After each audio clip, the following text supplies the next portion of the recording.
रमा, अरे आखिर तुम्हें हो क्या गया है?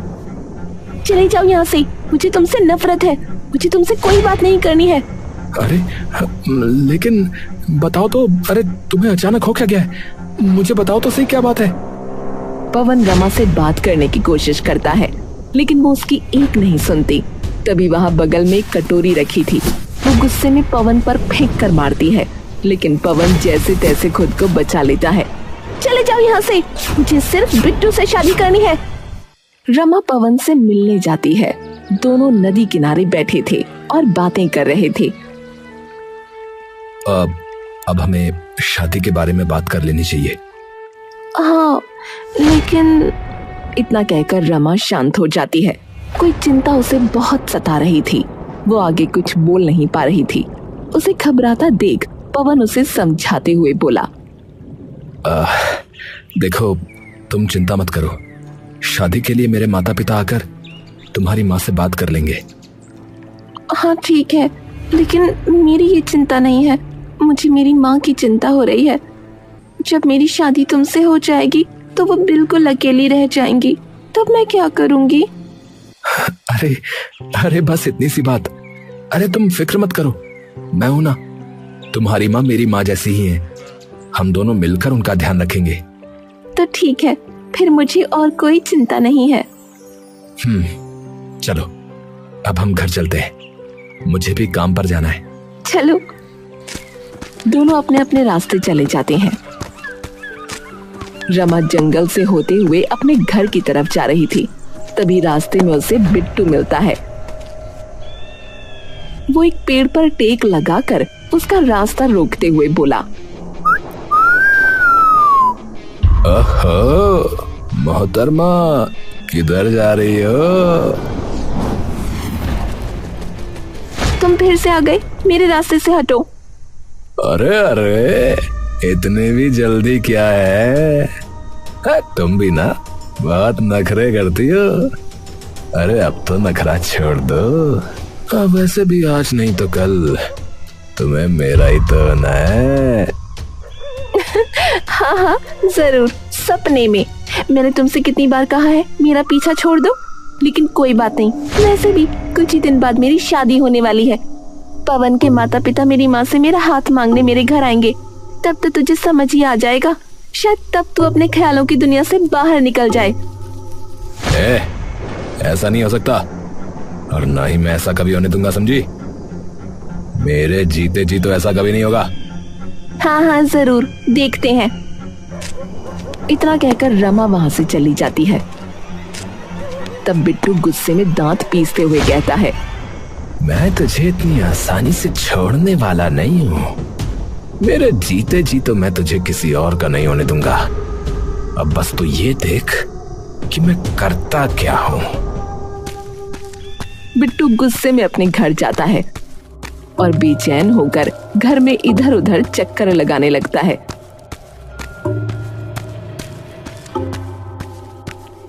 तब उसकी माँ विमला वहां आकर उसे इस तरह हैरान परेशान देखती है और बोलती है, अरे क्या बात है बेटा, तो इतना परेशान नजर क्यों आ रहा है? माँ तुम तो जानती हो ना कि मैं रमा को कितना पसंद करता हूँ। मैं उसे नहीं छोड़ सकता, बता रहा हूँ। मुझे वो चाहिए किसी भी हालत में। मैं उस पवन को मार डालूंगा। हाँ, मैं उसे जिंदा नहीं छोड़ूंगा। अरे बेटा तू शांत हो जा, इस तरह इतना परेशान मत हो। हमें कभी भी हड़बड़ी में ऐसा फैसला नहीं लेना चाहिए। तो तुम ही बताओ माँ, आखिर मैं क्या करूं? अगर मैंने अभी कुछ नहीं किया तो मैं रमा को हमेशा के लिए खो दूंगा। तू मेरा बेटा है, मैं तुझे इतना परेशान नहीं देख सकती। चिंता मत कर, देख मैं तेरे लिए क्या करती हूँ। मैं कुछ ऐसा करूंगी कि वो लड़की खुद ब खुद दौड़ते हुए तेरे पास आएगी। तू मुझे जानता है ना, मैं इतनी आसानी से हार नहीं मानने वाली। मैं बहुत कुछ कर सकती हूँ। ये बात सुनकर बिट्टू को एक उम्मीद की किरण नजर आई और उसकी आंखों में एक अलग चमक आ गई। ऐसा है तो ठीक है माँ, अगर ऐसा है तो मैं तुम पर विश्वास करता हूँ और ये कार्य मैं तुम्हें सौंपता हूँ। तुम्हें कैसे भी करके रमा को मेरे पास लाना ही होगा माँ। बिट्टू अगर किसी के लिए बेचैन था तो सिर्फ रमा के लिए। वो किसी भी कीमत पर उसे हासिल करना चाहता था। लेकिन वहीं दूसरी तरफ पवन के माता पिता रमा के घर उसकी माँ से बात करने आते हैं। जी नमस्ते, आइए आप यहाँ बैठ जाइए। जी नमस्कार बहन जी। जैसा कि आप पहले से ही जानती हैं कि हमारे दोनों बच्चे एक दूसरे को बहुत पसंद करते हैं। हमें भी रमा बिटिया बहुत पसंद है, बल्कि हम तो खुश नसीब हैं कि हमें रमा जैसी बिटिया मिली है। तभी वहाँ रमा सबके लिए चाय नाश्ता लेकर आती है। जी चाय। कितनी प्यारी बच्ची है, हमारे घर में आएगी तो आपको किसी चीज की चिंता करने की कोई जरूरत नहीं है। जी मेरा सौभाग्य है कि मेरी बेटी को आपके जैसा परिवार मिल रहा है। आपको देखकर मुझे अपनी बेटी की कोई चिंता नहीं है, लेकिन आप तो हमारे घर के हालात जानती है ना। देखिए शीला बहन, इन सब चीजों की चिंता मत कीजिए। ना तो हमें किसी चीज का लालच है और ना ही हमें कुछ चाहिए। बस आप अपनी बेटी को हमारे बेटे के साथ विदा कर दीजिए। जी आपका बहुत बहुत शुक्रिया। तो ठीक है, अगर सभी इस बात के लिए सहमत हैं तो मैं आज ही पंडित जी से बात कर लेता हूँ और एक अच्छा सा मुहूर्त निकलवा कर इनके विवाह की तिथि निकलवा लेते हैं, ताकि चटमंगनी और पट ब्याह हो जाए। जी मुझे भी मंजूर है। इस तरह पवन और रमा के रिश्ते के बारे में बात चलती है और उन दोनों की शादी तय हो जाती है। एक दिन दोनों नदी किनारे दोनों एक दूसरे के साथ बहुत खुश थे। मुझे खुशी है, हमारी शादी के लिए हमारे घर वाले मान गए हैं। हाँ सच में मुझे भी बहुत खुशी हो रही है। अब हमें कभी कोई अलग नहीं कर सकता रमा। दोनों वहां शांत बैठे थे और डूबते हुए सूरज को देख रहे थे। पीछे से बिट्टू उन दोनों पर नजर रख रहा था और उन दोनों को देखकर दांत पीसते हुए बोला, कोई अलग नहीं कर सकता। मैं भी देखता हूँ कि तुम दोनों कब तक इस तरह साथ रह पाओगे। मेरे रहते हुए तुम दोनों को कोई एक नहीं होने दे सकता। हाँ।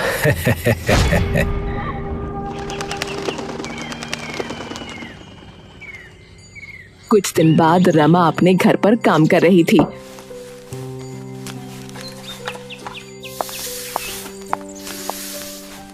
अच्छा बेटा, पानी खत्म हो गया है, जा जाकर कुएं से पानी भर ला। ठीक है माँ, बस अभी जाती हूँ। मैंने घर की साफ सफाई कर दी है, अब तुम कुछ मत करना, बस शांति से बैठकर आराम करना। अरे बेटा, तू आखिर कब तक मुझे काम के लिए मना करेगी और कब तक तू यहाँ पर मेरा काम करेगी? वैसे भी कल तू ब्याह कर चली जाएगी, तब ये सब तो मुझे ही करना है ना। ऐसा मत कहो माँ, तुम्हें अकेला छोड़कर कभी नहीं जाऊंगी मैं। मेरी इस बारे में पवन से बात हो गई है, चिंता मत करो, मेरे साथ वहाँ तुम्हारा भी रहने का इंतजाम हो जाएगा। नहीं बेटा, ऐसे अच्छा नहीं लगता। लड़की की माँ अपनी बेटी के ससुराल में नहीं रह सकती। ऐसा किसने कहा माँ? अगर ऐसा है तो मैं तुम्हें अकेले छोड़कर कभी नहीं जाऊंगी। नहीं बेटा, ऐसा मत बोलना, तुझे इतना अच्छा परिवार मिल रहा है। वैसे भी मेरा कितने दिन का भरोसा है, मेरे जाने के बाद तू अकेली हो जाएगी और मैं तुझे ऐसे अकेले छोड़कर कभी नहीं जाना चाहती। हाँ तो मैं भी तुम्हें कभी अकेला छोड़कर नहीं जाना चाहती माँ। अच्छा ठीक है, अभी काम खत्म कर लेते हैं, बाद में बाकी बातें करेंगे। जल्दी कर, फिर शाम को तेरे मामा भी आने वाले हैं। इतना कहकर रमा एक मटका लेती है और कुएं पर पानी भरने चली जाती है।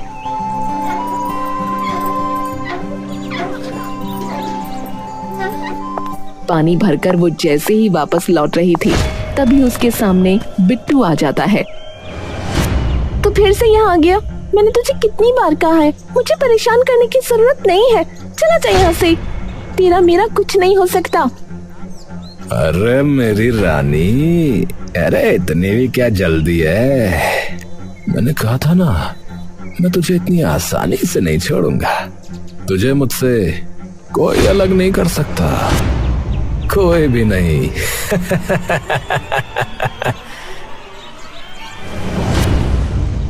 जैसे ही रमा उस आईने में देखती है तो उसके ऊपर एक वशीकरण हो जाता है।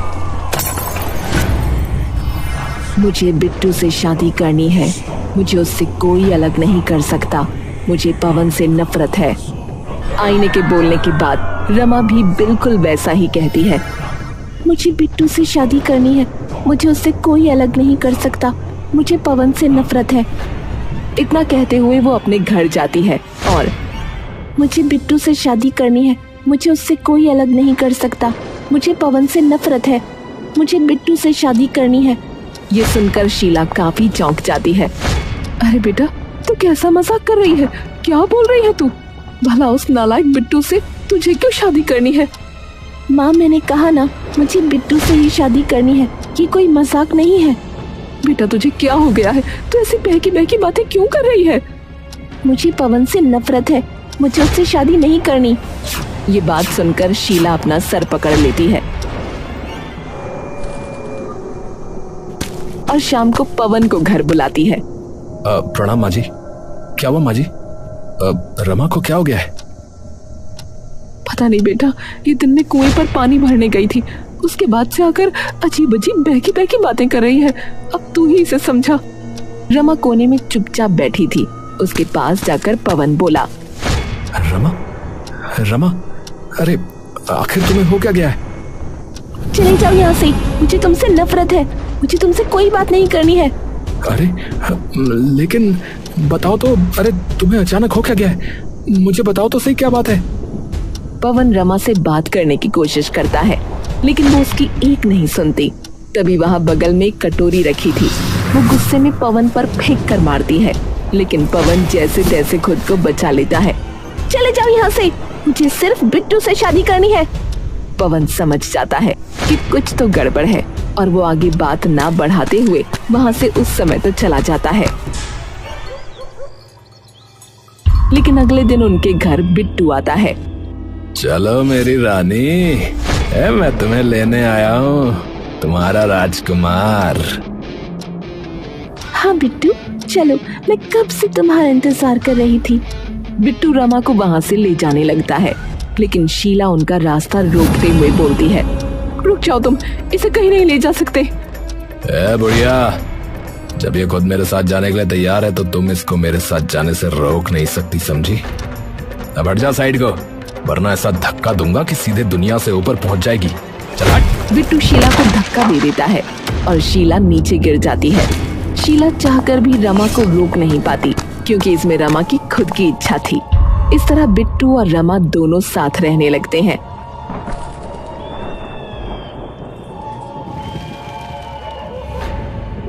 माँ, तूने तो कमाल ही कर दिया माँ, तेरी तंत्र विद्याओं का तो जवाब ही नहीं। मुझे जो चाहिए था मिल गया। अब मैं रमा से सभी गांव वालों के सामने धूमधाम से अपनी शादी करूंगा। लेकिन माँ, मुझे डर है, अगर वो आईना किसी को मिल गया तो कुछ नहीं होगा। उस आईने की खास बात है कि जो व्यक्ति उस आईने में देखता है और आईने को हमने पहले से जो बोला है वही जादू उस व्यक्ति पर चल जाता है। मैंने इस बार आईने को कहा है कि जो भी आईने के सामने आकर रमा का वशीकरण तुड़वाने की कोशिश करेगा, उसका मानसिक संतुलन बिगड़ जाएगा। पहली बात, ना तो इस राज के बारे में किसी को पता चलेगा, और पता चल भी गया तो उसका मानसिक संतुलन ही बिगड़ जाएगा। अरे वाह माँ वाह, तूने तो बहुत ही कमाल कर दिया माँ। अब आएगा असली मजा। अब मुझे रमा से कोई अलग नहीं कर सकता। पवन ने खिड़की में छुपकर ये सब बातें सुन ली थीं। अब उसे सब पता चल गया था कि आखिर ये सब हो क्या रहा था। लेकिन अब मुझे समझ में नहीं आ रहा है कि मैं क्या करूं। आखिर उस जादू आईने की क्या कमजोरी है? मुझे इस बारे में कुछ भी पता नहीं है। मैं रमा को इसके चंगुल से कैसे बचाऊं? हे भगवान, मेरी सहायता करो। पवन अपने एक दोस्त के पास जाता है और उसे सारी बात बताता है। अरे यार मित्र, ये तो तुम्हारे साथ बहुत ही बुरा हुआ भाई। हाँ यार, मुझे समझ में नहीं आ रहा है कि अब मैं क्या करूं। एक काम करते हैं यार, हम भी किसी तांत्रिक बाबा जी के पास जाते हैं। अब वही हमें इस बात का हल बता सकते हैं।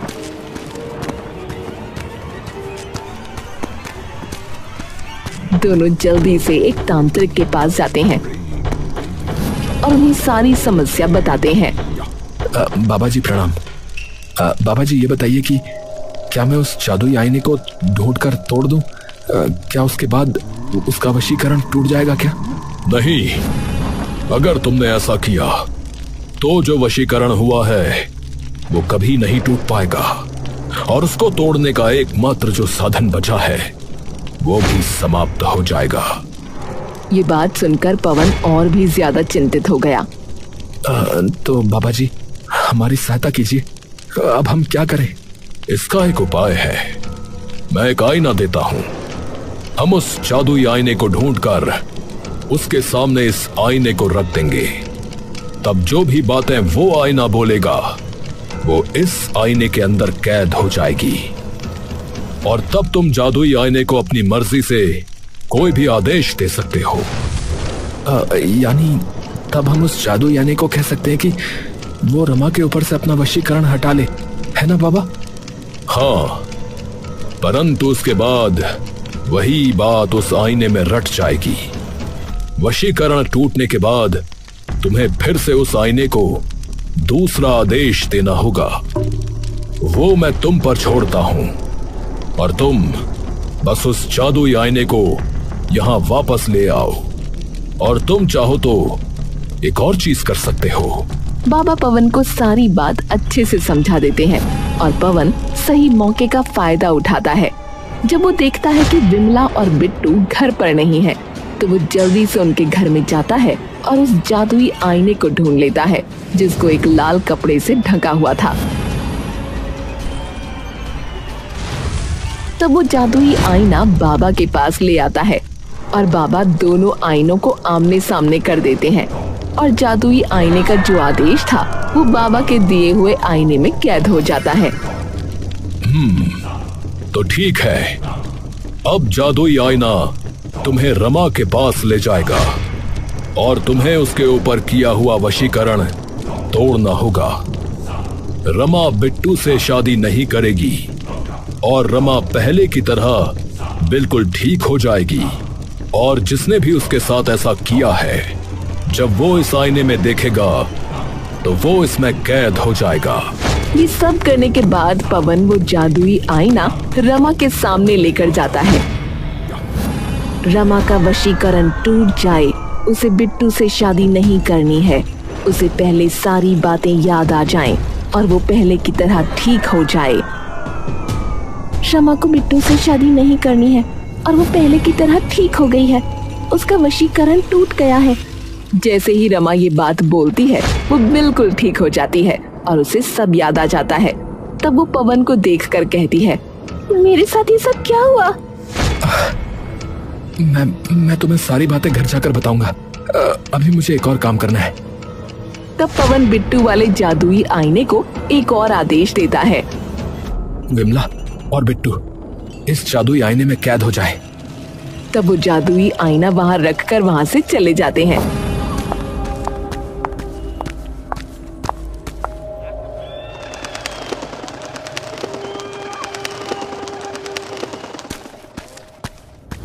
और जब बिट्टू घर में आता है तो देखता है कि रमा वहां नहीं है।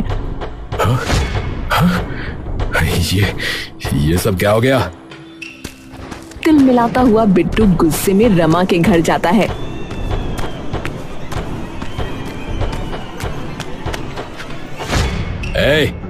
तुम यहाँ पर क्या कर रही हो? मैं तो अपने ही घर में हूँ, तुम यहाँ क्या कर रहे हो? लेकिन तुम तो मेरे साथ शादी करने के लिए तैयार हो गई थी ना, और मेरे घर में थी, तो यहाँ कैसे वापस आ गई? क्या कहा? तुम कैसी बातें कर रहे हो? लगता है तुम कोई सपना देख रहे हो। चलो निकलो मेरे घर से। रमा बिट्टू को घर से बाहर निकाल देती है और वो सोचते हुए घर आ जाता है। लगता है रमा का जादू खत्म हो गया है।